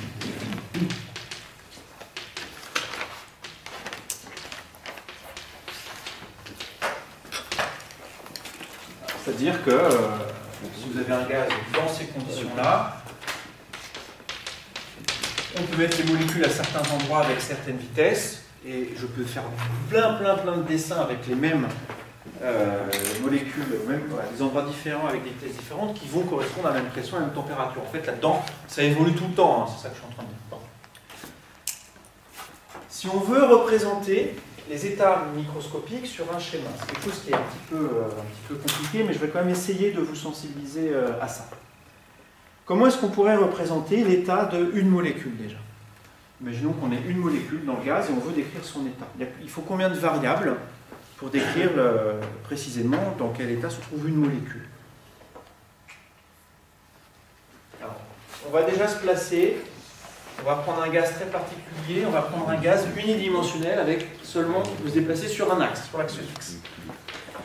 Si on veut se dire, je veux vous dire précisément toutes les informations possibles sur une molécule sur cet axe. Il faut que je vous dise où elle est, ça fait une variable, sa position, et il faut que je vous donne sa vitesse, c'est-à-dire dans quelle direction elle va, avec quelle vitesse. Donc il y a 2 variables selon l'axe X. La vitesse et la position. Je me dis ça x et x point. D'accord? Si on veut tracer l'état de cette molécule dans un diagramme, on pourrait par exemple tracer x en fonction de x point, et je vous dis, ça veut dire que tiens, la molécule, elle est ici à un instant donné. Tiens, d'ailleurs, un truc rigolo, est-ce que vous pouvez me dire où elle sera l'instant d'après cette molécule? Si elle est en contact avec rien, c'est dans un gaz parfait, elle n'interagit pas avec son entourage, elle va tout droit vers où?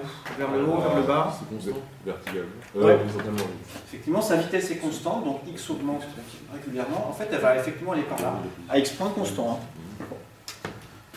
C'est juste pour très bien, vous avez compris ce qu'est ce diagramme. Très bien. Donc, à un instant donné, une molécule se trouve ici. Si je veux représenter maintenant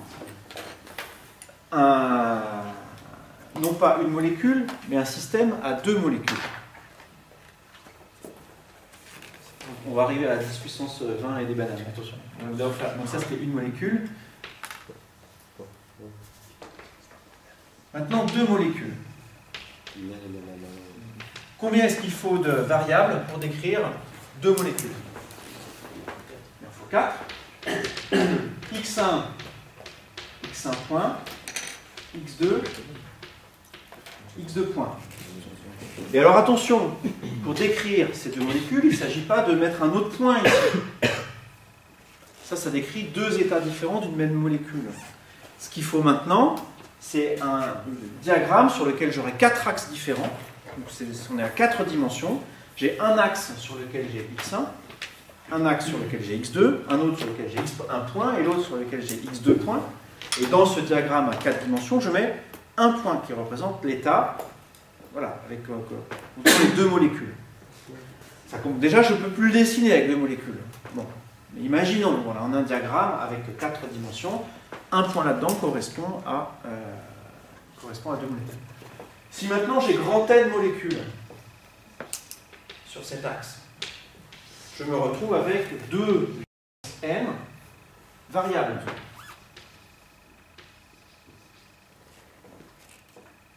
Ça va devenir un peu compliqué à représenter. Maintenant, si je présenter ça dans un diagramme, il faut que j'ai 2 N axes.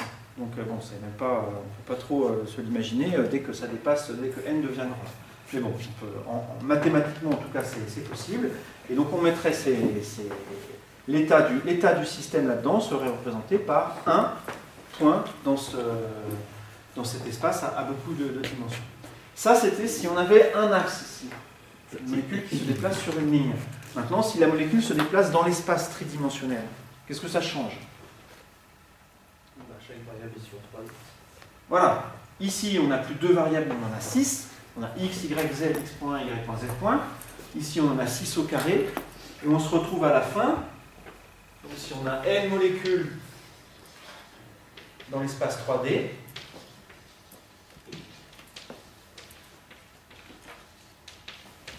on se retrouve avec 6 n variables.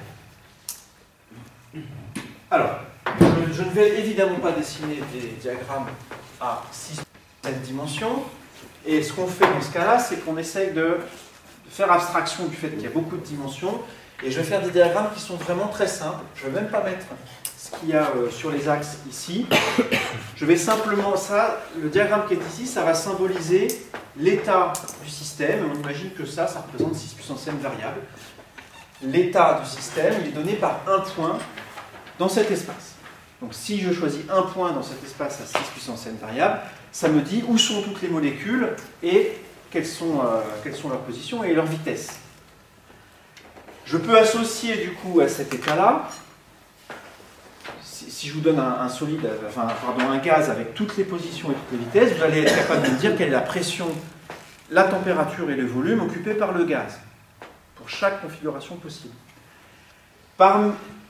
Il y a beaucoup de configurations différentes d'un même gaz qui donnent une même pression, une même température et un même volume. Là-dedans, ce point-là, ce point-là, ce point-là, ce point-là, eux vont donner même température, même pression, même volume. Donc en fait, c'est le même état macroscopique.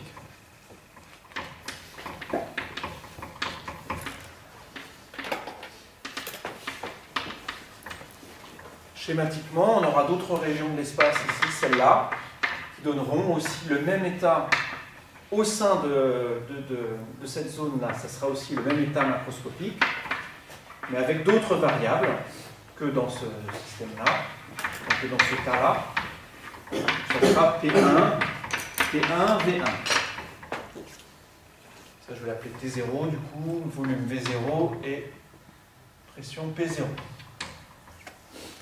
Donc on peut, dans l'espace, ça s'appelle l'espace des phases en fait, ce type de diagramme-là. Dans l'espace de phase décrivant le système, on a certaines régions qui correspondent à une pression, une température, un volume donné, et d'autres régions qui correspondent à une autre pression, une température ou volume. Donc on peut découper l'espace comme ça, en associant à chaque région un état macroscopique donné. Il se trouve que, et ça c'est Boltzmann qui a montré ça, et on en arrive maintenant à ce que je vais vous dire, il y a un moyen de compter ces états. On peut dire, voilà, là-dedans, il y a tant d'états microscopiques qui correspondent à l'état macroscopique.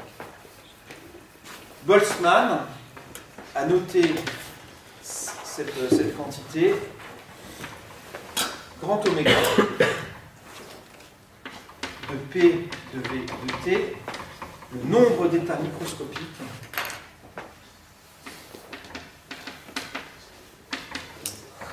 associé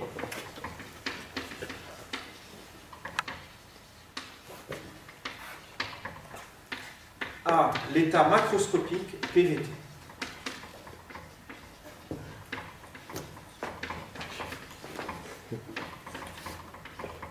PVT. Et vous allez voir que c'est très fort. Vraiment, ça c'est un des... Ce qu'on va écrire juste après, là, c'est vraiment une des grandes réalisations de Boltzmann dans le domaine de la thermodynamique. Parce que bon, appeler un truc oméga, tout le monde peut le faire à la limite. Mais il a réalisé, Boltzmann, que quand on fait ça, en fait, on peut calculer l'entropie facilement. L'entropie est donnée par S est égal à KB log de oméga. Où donc S c'est l'entropie, ça c'est la constante de Boltzmann.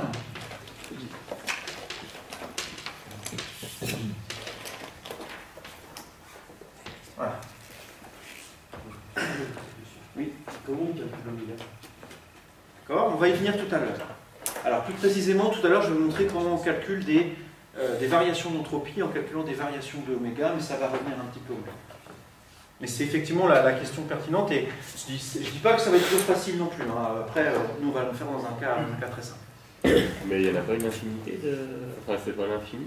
Alors, voilà, et ça c'est aussi une remarque très pertinente, c'est qu'en fait c'est un ensemble continu là-dedans.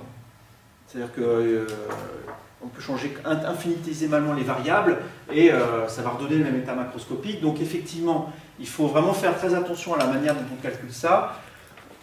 La manière, disons, propre de faire ça, c'est de découper l'espace des phases en cellules. Et en fait, on s'aperçoit quand on fait de la mécanique quantique qu'il y a une taille élémentaire pour les cellules en deçà de laquelle ça ne sert à rien d'aller.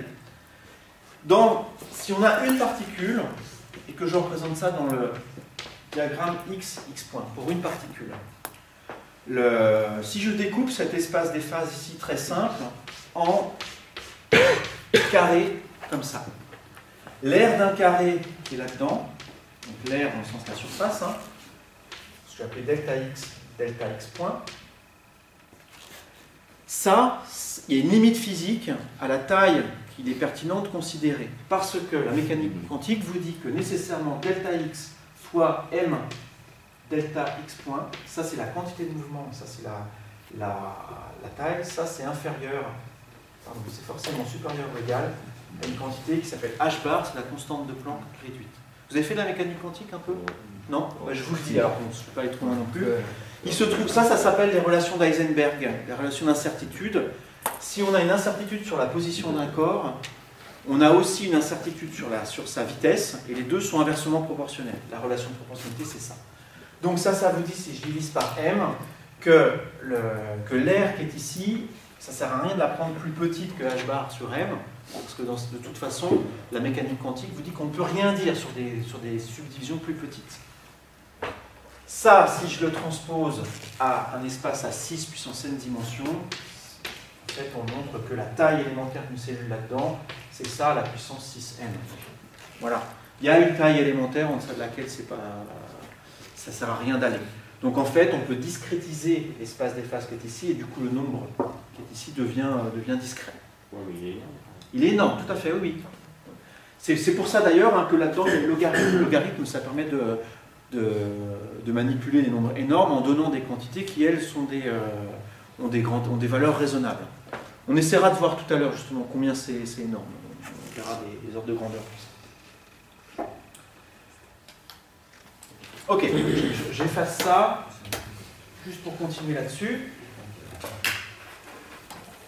Cette formule-là, elle est célèbre, hein, parce qu'elle a une particularité macabre. Vous la connaissez? Enfin, macabre. En fait, c'est écrit c'est l'épitaphe de Boltzmann. C'est ce qui est écrit sur sa tombe. C'est cool d'avoir une formule sur sa tombe quand même. Non, ça vous laisse. Ok. Bon, bref. Alors, Ah bah tiens, on va prendre un ordre de grandeur. Non, on va le faire après, l'ordre de grandeur. On va appliquer ça à la détente de joue.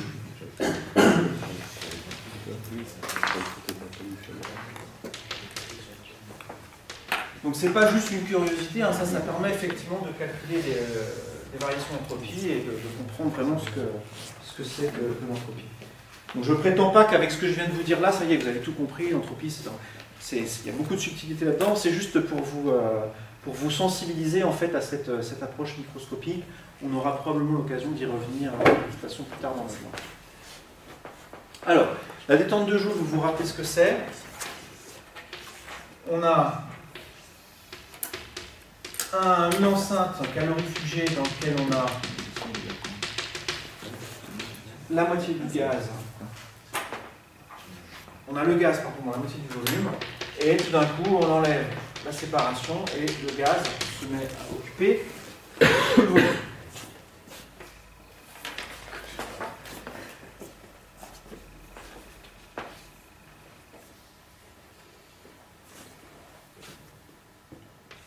Intéressons-nous à une molécule dans le gaz.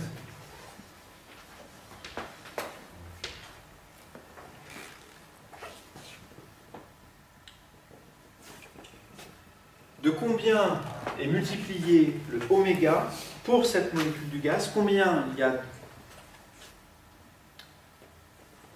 Si on arrivait à compter le nombre d'états possibles, d'états microscopiques possibles ici, et qu'on arrivait à les compter là, est-ce que vous pouvez me dire une chose intelligente sur le rapport entre le nombre d'états ici et le nombre d'états ici? On a une molécule. J'arrive ici à compter, ben voilà, il y a tant de positions possibles dans la molécule là. Par exemple, je pourrais quadriller ça de manière très fine et pour compter le nombre de quadrillages là-dedans. Je le fais.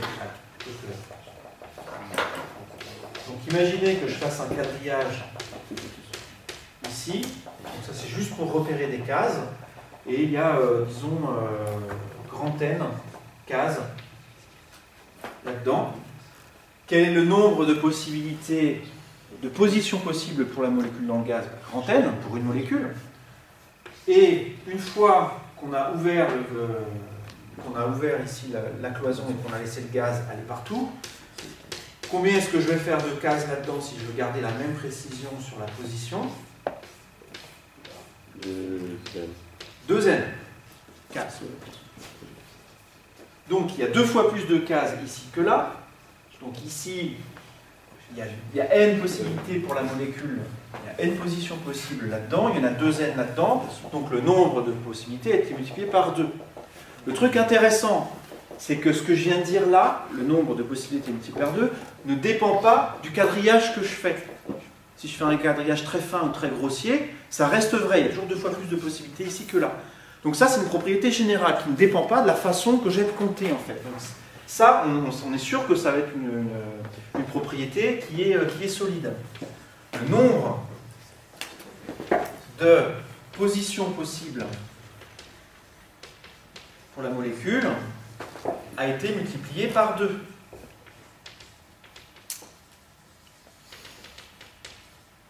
Au cours de cette détente de Joule. Donc, on a oméga, que je vais appeler oméga prime pour l'état final. Pour une molécule, c'est égal à 2 fois oméga 1 dans l'état initial. Donc, dans l'état initial, on a oméga 1 possibilité. Dans l'état final, on a 2 fois plus.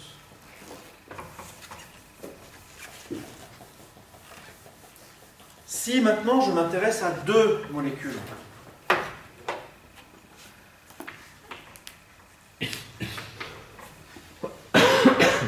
et là, il s'agit vraiment de faire, finalement, c'est vraiment du dénombrement, hein, comme vous avez fait en lycée. Pour 2 molécules, ce que j'ai appelé oméga 2, le nombre de possibilités pour répartir ces 2 molécules, ben, si la première, elle a oméga 1 possibilité, la deuxième a oméga 1 possibilité aussi, les molécules sont identiques, ça, c'est oméga 1 au carré. Hein? Si j'ai 10 manières de mettre la molécule là-dedans et que je mets 2 molécules, ben j'en ai 10 pour la première et 10 pour la deuxième, ça fait 100 pour le tout. J'ai 100 manières de mettre une paire de molécules dans 10 cases. En fait. Et du coup, l'oméga 2' à la fin, comme chacune des molécules a 2 fois plus de possibilités dans l'état final, on se retrouve avec ça. C'est-à-dire, c'est oméga' 1 au carré. Donc c'est égal à 4 fois oméga 1 carré, donc c'est égal à 4 fois oméga 2. Donc pour le couple de 2 molécules, on a 4 fois plus de possibilités dans l'état final que dans l'état initial. Pour n molécules, le calcul il se fait vraiment très facilement, hein. Oméga n, c'est oméga 1 à la puissance n, oméga' n, du coup c'est 2 à la puissance n, fois oméga n. Monsieur, mais il ne peut pas y avoir 2 molécules à la même place. Si, enfin, pourquoi pas, ça dépend. Si le quadrillage il est plus gros que la taille de 2 molécules, ça va marcher. Et ici, dans le gaz parfait, je vous rappelle que les molécules ne se voient pas. Hein. Ah oui, donc, il n'y a pas de souci à ce qu'elles viennent très très proches les unes des autres. C'est une bonne remarque, hein, effectivement, si on veut commencer à faire de la mécanique quantique précisément, au bout d'un moment, si les cas sont trop petites, on ne pourra plus mettre 2 particules dedans. Mais ici, je ne suis pas du tout dans ce cas-là.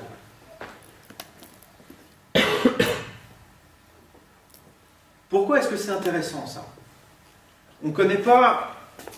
Alors, on pourrait se dire que ça ne l'est pas parce que je vous donne une relation entre 2 trucs qu'on ne connaît pas. Cependant, ça va nous permettre de calculer le delta S de la transformation de manière complètement non ambiguë. Parce que le delta S, c'est égal à S final moins S initial. D'après la formule de Boltzmann, le S final, c'est KB log de oméga' n moins le S initial, KB log de oméga n. Et regardez bien, c'est là où c'est intéressant. C'est là où il y a un truc magique qui se passe. Parce que dans cette différence ici, si je regroupe les logs, ça fait le rapport de oméga' sur oméga n. En fait, ce qui intervient dans les différences d'entropie, d'après les propriétés des logs, c'est le rapport des omégas. Et ça, c'est quelque chose qui est parfaitement défini, on vient de le calculer. Donc ça, c'est KB log de 2 à la puissance n.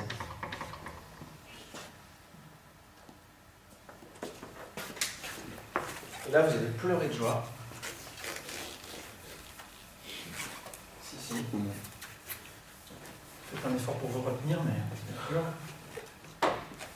Parce que du coup, avec les propriétés des logs, delta S, ça fait 2n, non, ça fait grand N, KB, log de 2. Ça, si N c'est le nombre de molécules, KB c'est la constante de Boltzmann, ça c'est NR. C'est le nombre de moles, et puis ça je vous rappelle que c'est KB sur grand N. Donc ça fait delta S est égal à NR log de 2. C'est joli quand même, hein? Ça, c'est exactement ce qu'on a démontré l'autre fois. Je vous le rappelle tel qu'on l'avait écrit l'autre fois quand on a étudié les tentes de Joule. On avait écrit que c'était NR log de V final sur V initial. Et comme ça s'est expandu d'un facteur 2, ça valait 2.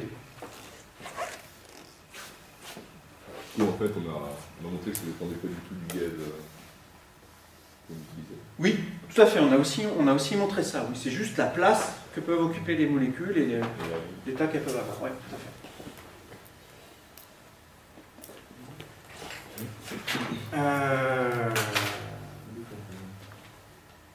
Alors, faisons une application numérique et juste pour vous rendre compte effectivement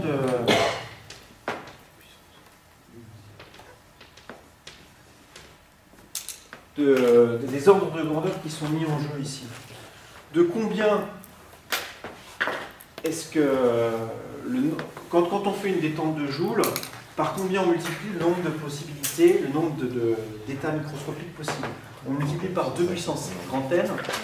Calculez 2 puissance grand N, calculez-le pour une mole.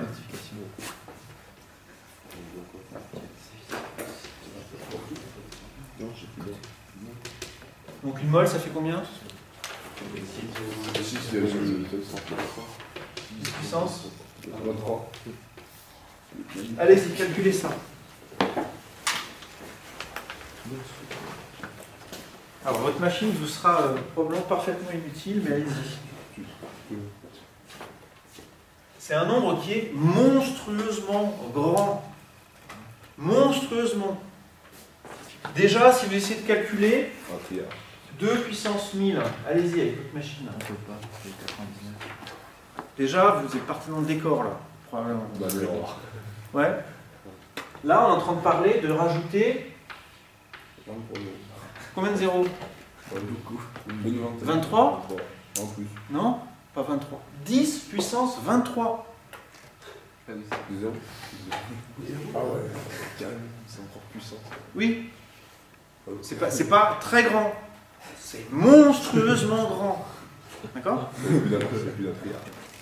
Ah oui, non, mais là, il n'y a pas de nom, quoi. T'as pas de nom. Enfin, je me suis arrêté là. Je peux passer ma vie, le temps de l'univers à écrire. Hein. Je n'y arriverai pas. Bon, donc ça, on oublie, on ne calcule pas. Voilà, c'est grand, c'est pas. Non, c'est pas grand. C'est monstrueusement grand. 6. Relation de Clapeyron.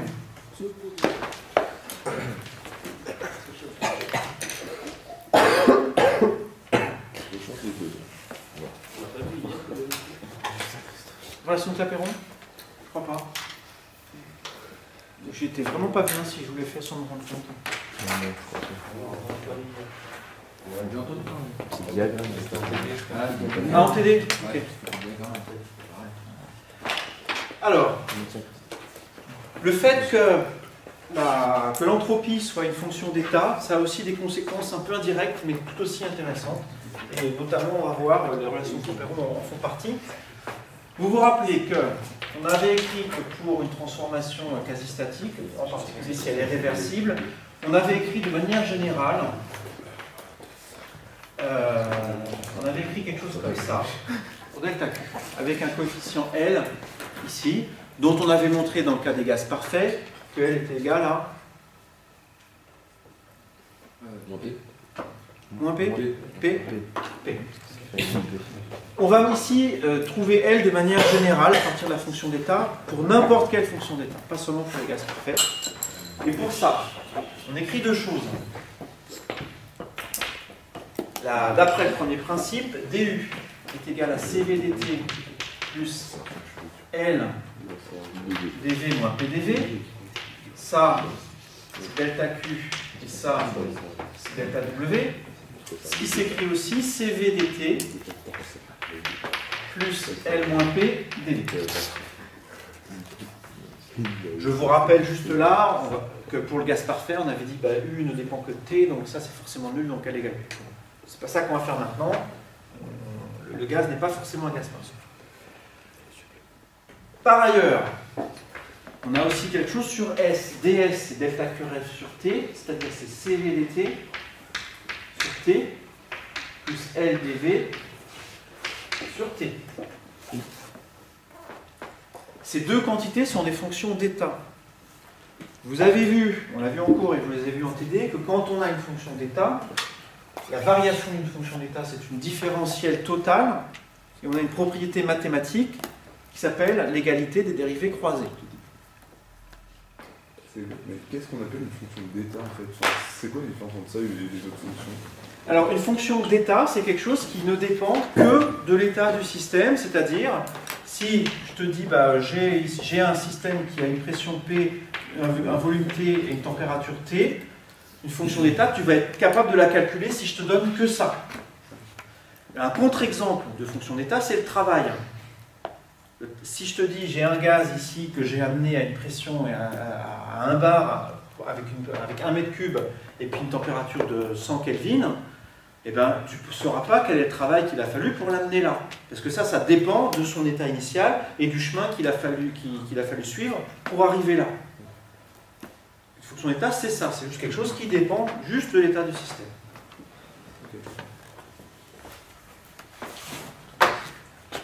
Alors, l'égalité des dérivées croisées, c'est quoi cette propriété-là? Vous vous rappelez? Est-ce que vous vous rappelez l'avoir vu déjà? C'est pas genre DDS sur DDX, DDY. Oui, alors c'est lié à ça, effectivement. Alors je le réexplique ici brièvement. Quand on a une fonction f de deux variables, ça s'écrit comme ça, d rond f sur d rond x dx, plus d rond f sur d rond y dy. Quand on a ça, si je dérive lui par rapport à y, ça va être égal à la dérivée de lui par rapport à x. D'accord? Or, ici, ça c'est une différentielle totale, ça veut dire qu'ici, le terme qui est ici, c'est d rond u sur d rond t, et là, ça c'est d rond u sur d rond v. Et donc la dérivée de ça par rapport à v va être égale à la dérivée de ça par rapport à t. D'accord? Je vais écrire cette propriété-là dans les deux fonctions d'état ici. Pour la première, d rond cv sur d rond v à t constant est égal à d rond de L-P sur d rond t à v constant. Donc il faut bien faire attention ici à noter à chaque fois la variable qui est constante. Et donc ça vous dit que d rond cv sur d rond v à t est égal, je sépare le truc en deux, d rond L sur d rond t à v, moins d rond p sur d rond t à v. Ça, c'est pour l'énergie interne. Pour l'entropie, maintenant. Attention, je vais faire quelque chose au tableau ici, pour me simplifier la vie. Le sur T qui est ici, je vais le mettre là. Je ne change vraiment rien. Hein. Juste le mettre là. Et lui, ici, bien le mettre là, pour qu'on voit bien ici ce qui est le facteur de dt et de dv. J'applique cette propriété d'égalité des dérivées croisées maintenant à cette différentielle totale-là. Ça me dit donc que la dérivée de ça par rapport à v est égale à la dérivée de ça par rapport à t. Je l'écris. D rond sur d rond t de cv sur t à v constant est égal à la dérivée de ça par rapport à... Pardon, je n'ai pas fait ce que j'ai dit. La dérivée de ça par rapport à v. Ici, à t constant est égal à la dérivée de L sur t par rapport à t à v constant. Ici, puisque t est constant, le 1 sur t dans le cv sur t, je peux le sortir, le 1 sur t. Hein. Tout est ici, je dis qu'il est constant, donc ça sort. 1 sur t, d rond cv sur d rond v, à t constant, c'est égal à... Attention ici, on a la dérivée d'un quotient.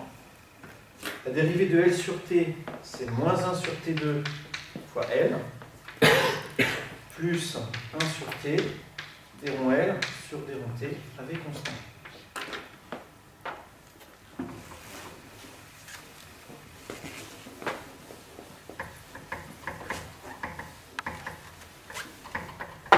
Je réécris ça, je réécris la première et je vais un petit peu modifier la deuxième. D rond CV sur D rond V à T. Arrêtez-moi s'il y a un truc que vous ne comprenez pas. Oui. Oui, vas-y. Vous passez comment des deux prochains... De là à là? Ouais. Donc, à partir de celle-là, je dis que la dérivée de ça par rapport à V est égale à la dérivée de ça par rapport à T. Ouais, d'accord. Et je fais pareil ici, la dérivée de ça par rapport à V est égale à la dérivée de ça par rapport à T.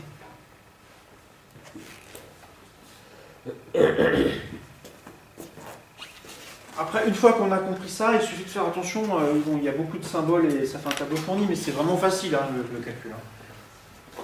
Donc la première ligne, c'est d rond L sur d rond T à V, moins d rond P sur d rond T à V. Et la deuxième ligne, ici, je vais tout multiplier par T, parce qu'il y a des 1 sur T un peu partout qui ne servent à rien. Ça simplifie avec lui, et simplifie avec le carré qui est ici. On se retrouve avec simplement d rond CV sur d rond V à T est égal à moins L sur T plus d rond L sur d rond T à V. Et là, c'est vraiment, on voit tout ce qui se passe. On a deux fois la même chose ici. Je peux par exemple soustraire les deux équations ou remplacer. Je vais remplacer. Ces deux quantités ici sont égales. Donc ça est égal à ça. Regardez bien ici. Regardez-le parce que je vais pas tout détailler. Donc les deux lignes ici sont égales. Hein. Elles sont toutes égales à d rond CV sur d rond V. Donc ça est égal à ça. Dans cette égalité de ça égale ça, vous avez le terme ici qui est commun aussi. Donc finalement lui est égal à lui. Donc ça vous dit que moins L sur T est égal à moins D rond P sur D rond T AV. Et finalement, L est égal à T D rond P sur D rond T AV. Voilà. Je dis voilà parce que ça c'est un résultat intéressant. Ça vous donne L en fonction des variables d'état T, P, T, la pression et température. Si vous connaissez la fonction d'état, c'est-à-dire comment P varie en fonction de T, eh bien vous aurez L. Vas-y. Elle, on n'avait pas. Enfin, si, on l'avait défini comme une pression. On avait montré pour un gaz parfait seulement. Donc pour un gaz parfait, à partir de là, effectivement, on disait que une dépend que de T, donc ça c'est nul, L égale P. Pour un gaz de Van der Waals, par exemple, ça ne serait pas vrai. Tout ça, ça l'est par contre. Voilà. Pour un gaz de Van der Waals, vous prenez la forme de Van der Waals et vous trouvez. Et du coup, ce serait si pour un gaz. Faisons-le. Pour un gaz parfait, que vaut D rond P sur D rond T à V constant. Pour un gaz parfait, la pression c'est LRT sur V. Je dérive ça par rapport à la température, sachant que le volume est constant. Ben ça c'est super facile à faire. Ça fait NR sur V. Donc du coup, L, c'est égal à T fois ça, c'est-à-dire NRT sur V, égale P. On est rassuré, ça marche effectivement.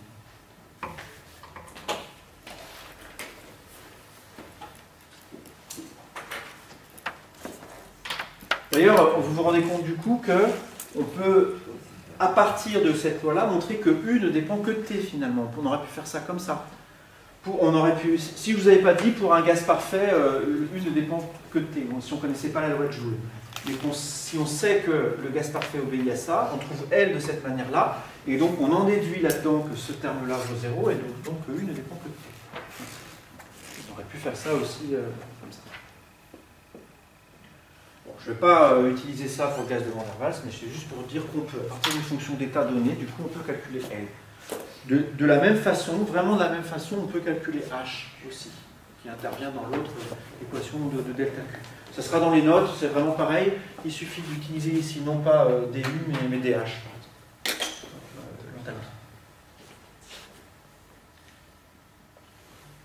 Donc c'est ça qui s'appelle la relation de Clapeyron. Pas écrit, mais.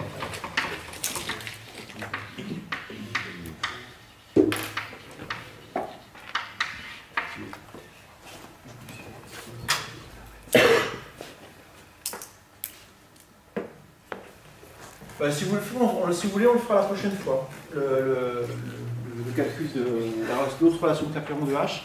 Cherchez-la, vous. Normalement, ça ne vous pose pas de problème. Et du coup, on fera ça vraiment en 2 minutes hein, pour vérifier que ce que vous avez fait est correct. Alors, je voudrais terminer ici ce cours par un dernier calcul d'entropie, parce qu'il faut qu'on en fasse quand même pour que vous soyez familier avec ça. Et ça va être... je remets le calcul d'entropie, on a déjà fait quelques-uns. Voilà, celui-là il sera un petit peu différent. Et la situation physique qu'on va considérer, c'est la suivante.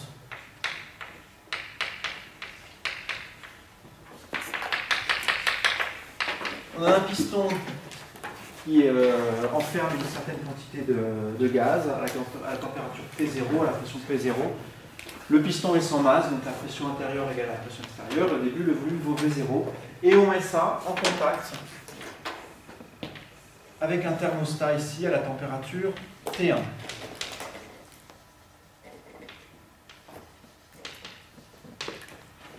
Si T1 est plus grand que T0, qu'est-ce qui va se passer? Ça va chauffer le gaz à l'intérieur et ça va remonter le piston. Si T1 est plus froid que T1 est inférieur à T0, ça va au contraire faire descendre le piston.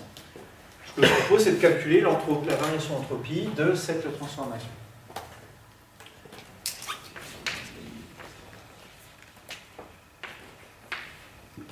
Donc du système. C'est ça qu'on veut pour l'instant. La transformation est-elle réversible ou irréversible?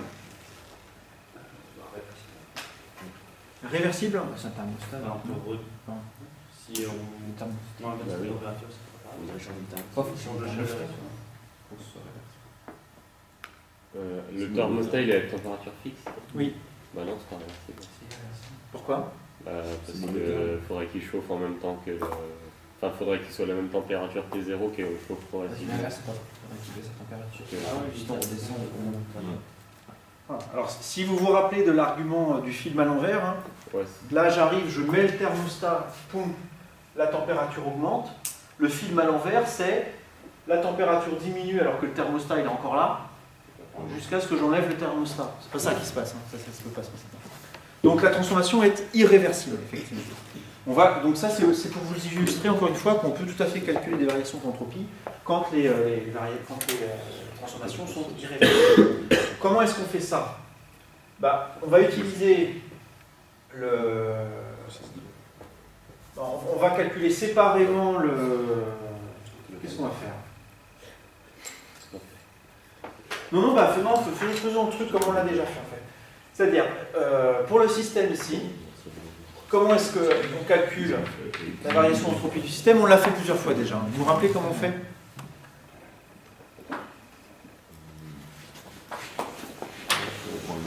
Il faut prendre le système en entier et dire que... Voilà. On imagine un chemin réversible qui va de l'état initial à l'état final. Quel est l'état final? C'est T1 que 0, T1, De P0, T0 et V0 à... Je vous écoute. Donc, ça fait T1, P0, V1. d'accord, donc ça on le connaît, c'est la température thermostat, ça c'est la pression initiale, effectivement. Et V1, on sait ce que ça vaut? Il sera en fonction de P. Ouais. V0 plus la section. Ouais, mais il faut savoir combien c'est monté du coup. Ça fera NRT1 sur V0. V0 sur plus. Donc V1, c'est effectivement NRT1 sur... je ne vais pas trop le faire comme ça, vous allez voir. Ça comme ça. PV0 est égal à NRT0. P0V1 est égal à NRT1. Et la pression finale c'est P1. Je fais le rapport des deux. Le deuxième par le premier. Ça dit que V1 sur V0 c'est égal à T1 sur T0. Donc ici, ça c'est T1 sur T0 fois V0. Voilà. Tout là-dedans, tout est connu. Voilà quel est le nouveau volume V1. On imagine un chemin réversible qui va de cette transformation-là à celle-là et on calcule ds est égal à delta Q sur T. Que vaut le delta Q? On a plusieurs expressions qui donnent delta Q. Je vais mettre rêve ici, qui donne delta Q rêve en fonction des variables d'état. Il y en a une qui va être plus pertinente que les autres. C'est la pression constante. Ouais. Donc, effectivement, ça c'est CPDT. Il y aurait aussi un terme en plus dP, mais on va considérer que la transformation est isobare, sur T. Donc ça vous dit que delta S, c'est égal à Cp log de T1 sur T0.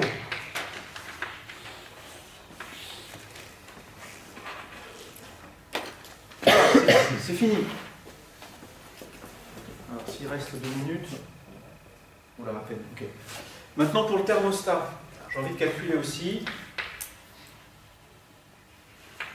le delta S du thermostat.